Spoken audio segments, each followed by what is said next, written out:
bahwa sesungguhnya kata Rasul, janganlah engkau memandang enteng dua sifat ini. Ketika Anda memandang enteng dua sifat ini, maka celakalah itu bertanda Anda akan mendapatkan kecelakaan di dunia dan Anda akan mendapatkan kecelakaan di akhirat. Mungkin bisa saja berhasil mungkin hari ini, tapi mungkin untuk esok-esoknya belum ada ketentuan.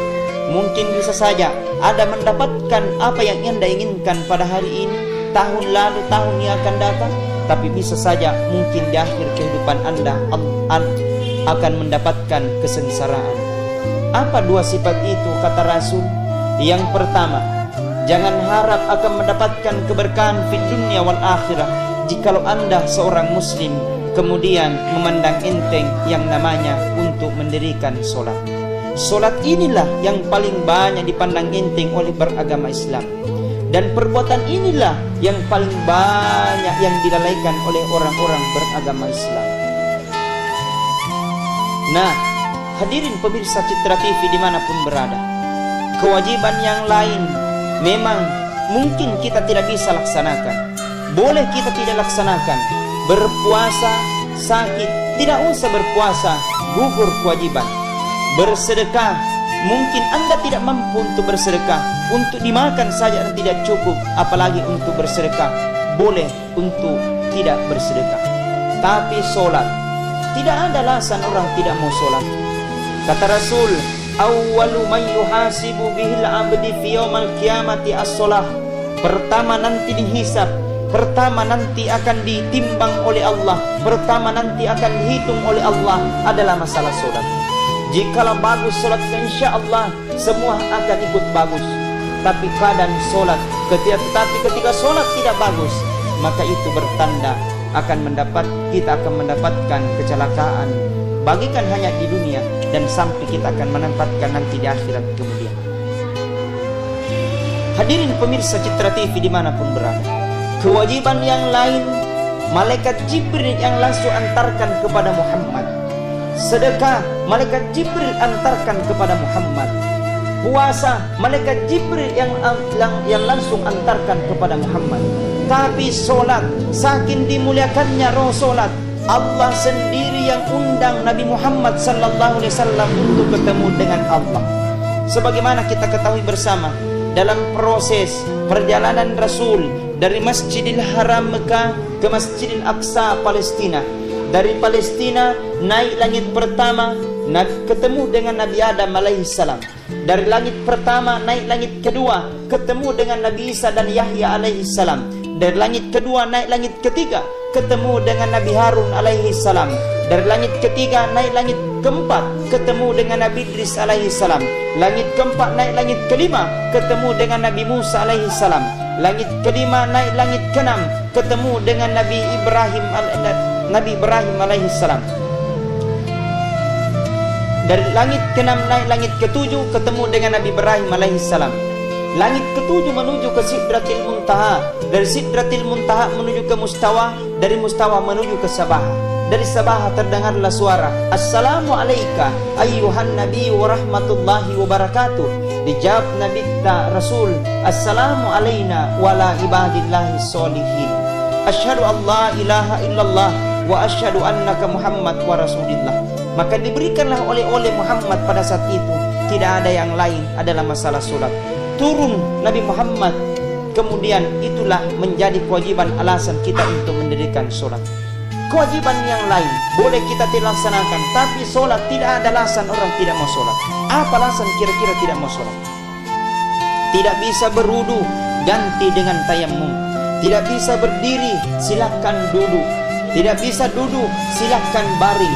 Tidak bisa baring, salat pakai syarat. Tidak bisa salat pakai syarat, ingat di hadapan Allah. Tidak bisa ingat di hadapan Allah, bungkus bawa ke kuburan. Pemirsa Citra TV dimanapun berada, artinya apa? Tidak ada alasan untuk kita tidak untuk sholat. Nah hadirin sidang jamaah yang insya Allah senantiasa dirahmati dan dimuliakan oleh Allah Subhanahu wa ta'ala.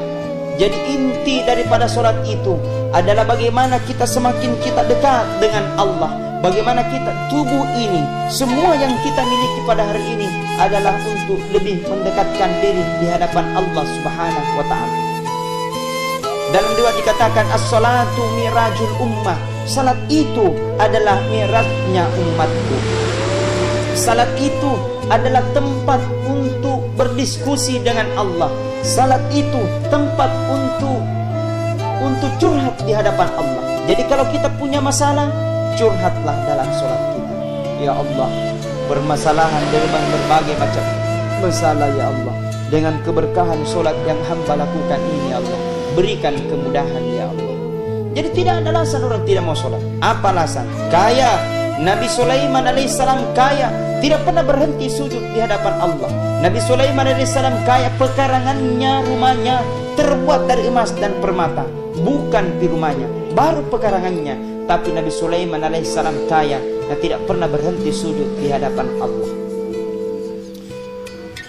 Apalagi kalau kita berbicara tentang kemiskinan, Nabi Isa alaihissalam miskin, tidak ada rumahnya, langit yang menjadi atapnya, bumi yang menjadi tempat tidurnya, dedaunan yang menjadi makanannya. Nabi Isa alaihissalam miskin dan tidak pernah berhenti sujud di hadapan Allah Subhanahu wa taala. Tinggi jabatan Rasul Muhammad sallallahu alaihi wasallam adalah merupakan paling tinggi jabatannya, tapi tidak pernah berhenti sujud di hadapan Allah. Bahkan dalam riwayat dikatakan Rasul ketika sujud, ketika bangun sampai di tengah malam, sampai subuh dia tidak pernah berhenti. Nah, Rasul telah mendapatkan jaminan surga Allah Subhanahu wa taala. Nah, artinya apa hadirin sidang jamaah yang insya Allah senantiasa dirahmati dan dimuliakan oleh Allah. Janganlah kita pandang enteng sholat kita. Janganlah kita mandang enteng sebentar dan ternyata sebentar itu membuat kita lalai dan kemudian kita lupa untuk sholat. Lupa kita di hadapan Allah Subhanahu wa taala. Na'udzubillahi min dzalik. Nah, Allah tujuan kita tidak ada yang lain. Inna sholati wa nusuki wa mahyaya wa mamati lillahi rabbil alamin. Sesungguhnya salatku, ibadahku, hidup dan matiku adalah ingin kembali kepada Allah Subhanahu wa taala. Mestinya harus jangan pandang enteng yang namanya salat. Kemudian yang kedua, jangan harap ketika kita akan mendapatkan keberkahan. Kemudian perbuatan yang kedua kata Rasul, jikalau kita masih punya dosa terhadap orang tua sekecil apapun, kemudian kita tidak sempat untuk meminta maaf. Momentum pada bulan ini, mari kita jadikan bulan ini sebagai bulan ampunan buat kita. Momentum kita pada saat ini, mari kita untuk meminta maaf kepada kedua orang tua kita. Rasul sallallahu alaihi wasallam telah bersabda beberapa ribu tahun yang lalu, ridallahu fi ridal walidain, suftillahu fi suftil walidain. Ridhonya Allah tergantung ridhonya orang tua, murkanya Allah tergantung murkanya orang tua. Seakan-akan Rasul gambarkan buat kita bahwa sesungguhnya orang tua dengan Allah punya hubungan yang baik, punya hubungan yang sangat luar biasa. Jika orang tua sampaikan kepada kita, dengar baik-baik, mudah-mudahan Allah itu adalah merupakan petunjuk. Kalaupun orang tua melarang kita, maka bisa saja itu adalah petunjuk dari Allah untuk tidak melaksanakan yang telah dilarang oleh orang tua kita. Pemirsa Citra TV dimanapun berada, jadi mari dengan ridhonya orang tua kita mendapatkan keberkahan fid dunya wal akhirah, kita mendapatkan keselamatan fid dunya wal akhirah. Jangan harap sholat kita akan diterima oleh Allah, jangan harap sedekah kita diterima oleh Allah, jangan harap ibadah haji kita akan diterima oleh Allah jikalau kita masih memiliki dosa kedua orang tua. Insya Allah kalau kita jaga dua sifat ini, insya Allah mudah-mudahan kita mendapatkan kesuksesan fid dunia dan kesuksesan fil akhirah kelak. Yang pertama, jaga sholat kita. Kalau sudah kita jaga sholat kita, maka insya Allah kita akan dijaga oleh Allah Subhanahu wa ta'ala. Semakin kita banyak sujud di hadapan Allah, maka semakin Allah akan kenal wajah kita. Semakin Allah akan kenal wajah kita, maka semakin Allah akan kasih apapun yang kita minta. Mungkin kita belum minta, Allah akan kasih karena berkahnya sholat yang kita lakukan. Yang kedua adalah hubungan kepada kedua orang tua kita, ibu bapak kita. Jaga mereka, hargai mereka, minta maaf kepada keduanya. Mudah-mudahan insya Allah dengan maaf itu kesuksesan menghampiri kita. Dengan maaf itu doa-doa kita diistijabah oleh Allah Subhanahu